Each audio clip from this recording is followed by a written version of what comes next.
Hi all, it's Ben. I'm bringing you another review. This one is the Manhattan toy. It's for infants ages 0 and up.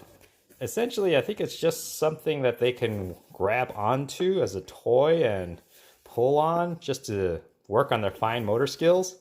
So it looks like it's also BPA free because kids that age, most likely they'll be chewing on these loops and whatnot. It says it can be refrigerated to give it a nice cool sensation for your kid. It's interesting, it says you need to wipe it down, but not, really wash it and submerge it. Because I think this guy probably has a lot of holes in it. You don't want extra water just hanging around in there, especially if it's soapy, which could, lead to issues later if your kid starts chewing on it. Don't clean in a dishwasher and sanitize or microwave. So I guess it'll deform and warp this plastic material. So you're essentially just supposed to use a damp cloth, maybe some warm soapy water, or any kind of pacifier wipes, and then you're just supposed to let it air dry. So this thing was made in China as well. So let's give this a look. It's the Manhattan toy Winkel.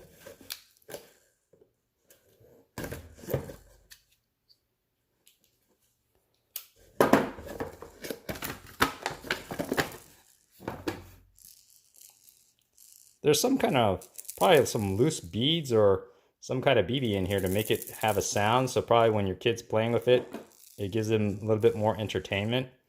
Off the top, looks like these loops are really secured pretty well. So there's no chance of them pulling this out and poking themselves.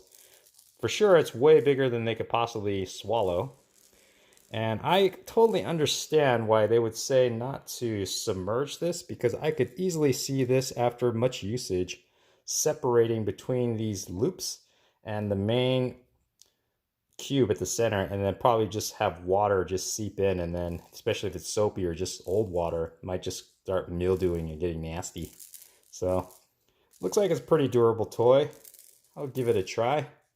I also found this on Amazon. I'll put the links in the bottom if you're interested.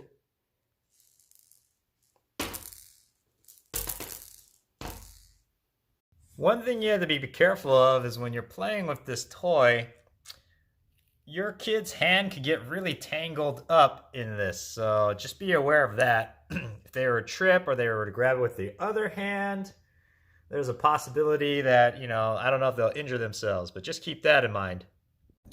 This one's pretty popular. Even when I showed the previous footage, you saw his hand can get wrapped up. After more playing with it, it's actually pretty safe because these are pretty flexible. So you don't really have to worry about him wrangling or getting his wrists or arms stuck in here. And I think since it's so large, if he drops it, it's easier to grab as compared to the other toys. One pain in the butt thing is the instruction says not to submerge this, so when you want to wipe it clean, there's a lot of surface area. You got to get like a wet rag or paper towel and kind of wipe each of these loops one by one. So that is one drawback, but other than that, the sound, the easy to grip. These are a little bit smaller diameter than, say, the giraffe toy, so it's a little harder to grip, but there's a lot of things for him to hold on. So this isn't a bad toy. It's certainly better than the banana toothbrush. So anyways, thanks for watching.